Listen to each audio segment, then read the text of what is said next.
Picture this. You're sitting at your kitchen table at 2 a.m. staring at your bank account. It's the 15th of the month and you're already running low. Again, you make decent money, maybe 50, 60, even 70,000 a year. But somehow you're always broke. You can't figure out where it all goes. Sound familiar? Here's the hard truth. You're not poor because you don't make enough money. You're poor because you're hemorrhaging cash on things that are actively destroying your wealth. And the worst part? You probably don't even realize you're doing it. I'm Max, and I've analyzed the spending habits of hundreds of people who wonder why they can't get ahead financially. And almost every single one of them is making the same expensive mistakes. So today we're going to talk about 10 things you're buying that are keeping you broke. Some of these are going to make you uncomfortable, some are going to make you defensive. But if you're serious about building wealth, you need to hear this. Let's get into it. Number 10. The daily coffee habit. I know. You've heard this one before and you're probably rolling your eyes right now. It's just a coffee, Max. Let me enjoy something. But hear me out, because this isn't just about the coffee. You're spending $6 at Starbucks every single morning. That's $30 a week, $120 a month, $1,460 a year. But here's what you're not calculating. If you invested that $120 per month in an index fund averaging 10% annual returns, in 30 years, you'd have $270,000, $250,000, from coffee. But it's not even about the money itself. It's about the mindset. The daily coffee habit represents something deeper. Convenience over discipline. You're choosing the immediate dopamine hit of a fancy drink over long-term financial freedom. And that pattern shows up everywhere else in your life. Here's what successful people do instead. They make coffee at home. It costs about 50 cents per cup. Still get your caffeine. Still enjoy your morning ritual. But you keep an extra $1,200 a year that can actually work for you. But Max, life is meant to be enjoyed. I don't want to be miserable just to save money. And you're right, life is meant to be enjoyed. But you know what's miserable? Being 65 years old, unable to retire, still living paycheck to paycheck because you valued daily lattes over financial security. Number 9, the new car. This is a big one. You just got a raise or maybe a new job and you decide you deserve a nice car. So you go to the dealership and drive off in a brand new vehicle. Maybe it's a $35,000 sedan, maybe it's a $50,000 SUV. You're feeling good, successful, like you've made it. Congratulations! You just made one of the worst financial decisions of your life. Here's what happened. The moment you drove that car off the lot, it lost 20% of its value. You paid $35,000. It's now worth $28,000. You lost $7,000 in 15 minutes. Then, over the next 4 years, it's going to lose about 40% more. Your $35,000 car will be worth about $20,000. But wait, it gets worse. You probably didn't pay cash. You got a loan. Let's say it's a 5-year loan at 6% interest. You're now paying $675 a month. That's $8,100 per year. Over 5 years, you'll pay $40,500 for a car that's worth $20,000. You just set $20,000 on fire. And that's before insurance, which is higher on new cars, before maintenance, before higher registration fees. You're probably spending $12,000 to $15,000 per year just to own this depreciating asset. Meanwhile, wealthy people buy 3 to 5-year-old used cars with cash. Let someone else take the depreciation hit. A $35,000 car that's 3 years old costs about $21,000. Same car, runs exactly the same. But you save $14,000 immediately. But Max, I want a reliable car. Used cars break down. No, they don't. Not if you buy smart. A Toyota Camry or Honda Accord with 40,000 miles will run for another 150,000 miles with basic maintenance. You know what's unreliable? Your financial future when you're throwing money away on new cars. Number 8, subscription services. You forgot about. Pull out your phone right now. I'm serious. Go to your bank app and look at your recurring charges from the last month. How many subscriptions do you see? Netflix, Hulu, Disney Plus, HBO, Max, Spotify, Apple Music, the gym membership you haven't used in 6 months, the app subscription you forgot you had, that meal kit service you signed up for and never canceled, cloud storage, the gaming subscription, the news subscription. Add them all up. How much is it? For most people, it's $200 to $400 per month. That's $2,400 to $4,800 per year on subscriptions. Here's the insidious part. Each individual subscription seems cheap. It's only $12.99 per month, but they stack, and they auto-renew, and you forget about them. And months or years later, you're still paying for a service you used twice in 2019. I've seen people paying for 3 different streaming services when they only watch one, paying for Spotify and Apple Music, paying for a gym they haven't visited in 2 years, while also paying for a home workout app. This is what I call financial leakage. Small amounts bleeding out constantly, barely noticeable individually, but devastating collectively. Here's what you do. Cancel everything. Right now. All of it. Then add back only what you actually use regularly. Not what you might use someday. Not what you used once. What you use at least weekly. For most people, this will cut their subscription costs in half immediately. That's $100 to $200 per month back in your pocket. $1,200 to $2,400 per year. Invested over 30 years, another $226,000. Number 7, brand new furniture.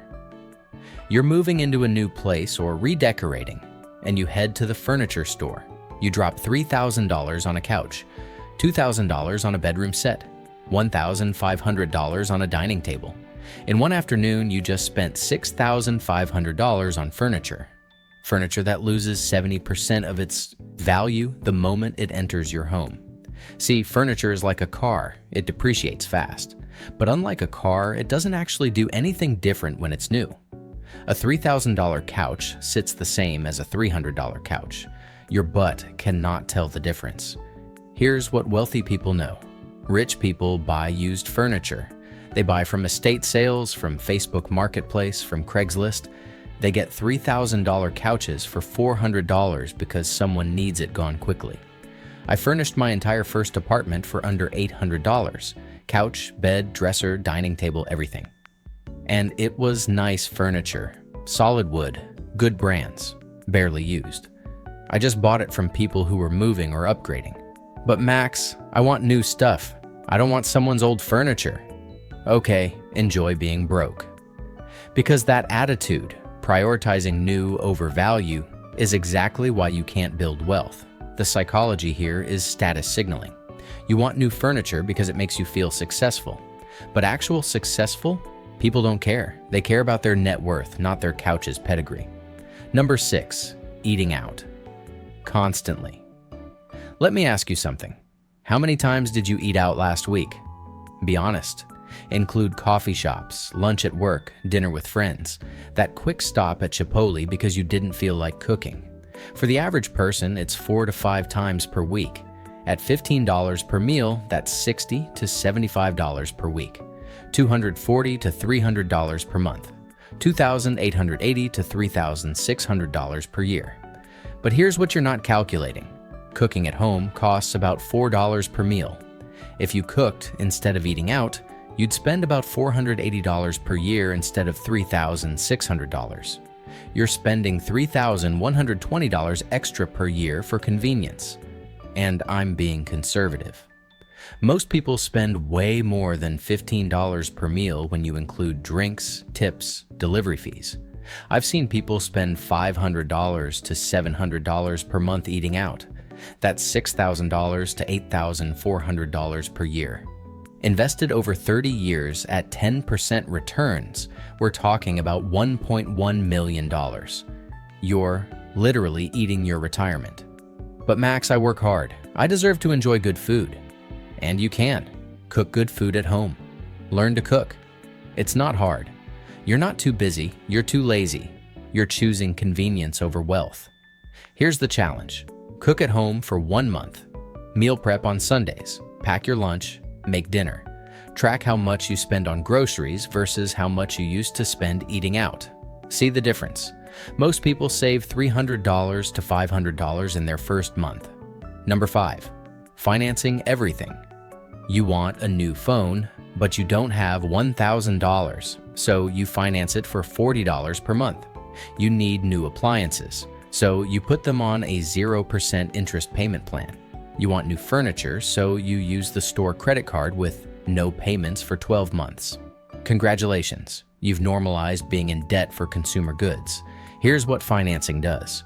It tricks you into thinking you can afford things you can't. That $1,000 phone becomes just $40 a month in your mind, but you're still paying $1,000. Actually, you're probably paying more with interest. The average American has $6,000 in non-mortgage debt. Credit cards, personal loans, payment plans. At 18% interest, that's over $1,000 per year just in interest payments, money evaporating for nothing. Wealthy people don't finance consumer goods, period. If they can't buy it in cash, they don't buy it. Because they understand that every dollar in debt is a dollar that can't be invested, can't grow, can't build wealth. But Max, 0% interest financing is free money. Why not use it? Because you're training your brain to be comfortable with debt. You're normalizing payments. And when those payments stack up, $40 for the phone, $50 for the furniture, $30 for the appliances, suddenly you're paying $300 to $400 per month in payment plans, and you wonder why you're broke. Number 4, upgrading your lifestyle. Every time you get a raise, you get a promotion. Your salary goes from $60,000 to $70,000. That's $10,000 more per year. Time to celebrate. So you move to a nicer apartment, lease a better car, start eating at nicer restaurants, upgrade your wardrobe. 6 months later, you're still living paycheck to paycheck, just with nicer stuff. This is called lifestyle inflation, and it's the silent killer of wealth building. Every time your income goes up, your spending goes up to match. You never actually get ahead because you keep moving the goalposts. Here's what wealthy people do. They live below their means permanently. When they get a raise, their lifestyle doesn't change. That extra $10,000 per year, it goes straight to investments. All of it. Let me show you the math. If you invest $10,000 per year for 30 years at 10% returns, you'll have $1.8 million. But if you spend that $10,000 on lifestyle upgrades instead, you have nothing, except maybe a nicer car that's worth nothing now. The gap between rich and poor isn't income, it's the savings rate. A person making $60,000 who saves 30% will be wealthier than a person making $150,000 who saves 5%. Number 3, the premium everything mentality. You buy the name brand groceries instead of store brand, the premium cable package instead of basic, the latest iPhone instead of last year's model, first class upgrades, premium economy, the upgraded trim level on everything you buy. Because you're worth it, right? You work hard. You deserve the best. Here's the reality. Premium versions of most things are 30 to 50% more expensive for maybe 5 to 10% more value. You're paying an enormous premium for marginally better products. Store brand cereal tastes the same as name brand. It's made in the same factories, but it costs half as much. Premium gas doesn't make your regular car run better. The $200 designer t-shirt is the same cotton as the $20 one. This mentality costs people $200 to $300 per month easily. That's $2,400 to $3,600 per year. Over 30 years invested, that's another $452,000 to $678,000. Number 2, buying things to impress people. Here's an uncomfortable question. How many things do you own primarily because of how they make you look to other people? The designer watch, the luxury brand handbag, the expensive sneakers, the fancy car, the big house in the right neighborhood. Be honest, how much of your spending is actually about impressing others? This is what's keeping you poor. You're sacrificing your financial future to impress people who don't care about you and probably can't afford their own lifestyle either. Real wealthy people don't care about impressing you. Warren Buffett lives in the same house he bought in 1958 for $31,500. Mark Zuckerberg drives a Honda Fit. Sam Walton drove a pickup truck.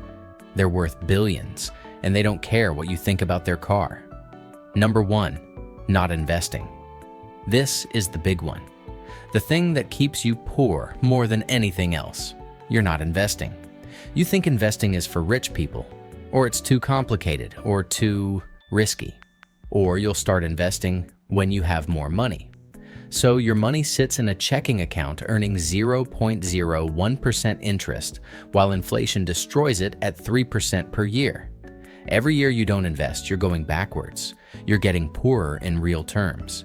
If you invested just $500 per month starting at age 25, by age 65 you'd have $3.16 million at 10% returns. But most people wait until they're 35 to start. Now that same $500 per month only becomes $1.13 million. You lost $2 million by waiting 10 years. The number one thing keeping you poor is not putting your money to work. Everything else on this list? They're all just symptoms of this core problem. You prioritize spending over investing. The wake-up call. Here's what nobody wants to hear. You're not a victim of circumstances. You're not unlucky. The economy isn't the main problem. Your salary isn't the main problem. You are the problem. Your choices, your priorities, your unwillingness to delay gratification, your need for status, your comfort with debt, your financial ignorance. The good news? That means you can fix it. Right now, today. Cancel those subscriptions. Stop eating out. Drive your current car for another 5 years. Buy used furniture. Cook at home. Stop financing consumer goods. Don't upgrade your lifestyle. Shop smart. Stop caring what people think. And invest. Every month. Automatically. Non-negotiable. Do this, and in 10 years, you'll be in a completely different financial position. In 20 years, you'll be wealthy. In 30 years, you'll be financially free. Or don't. Keep doing what you're doing. Keep buying these 10 things, and in 30 years, wonder why you're still broke. The choice is yours.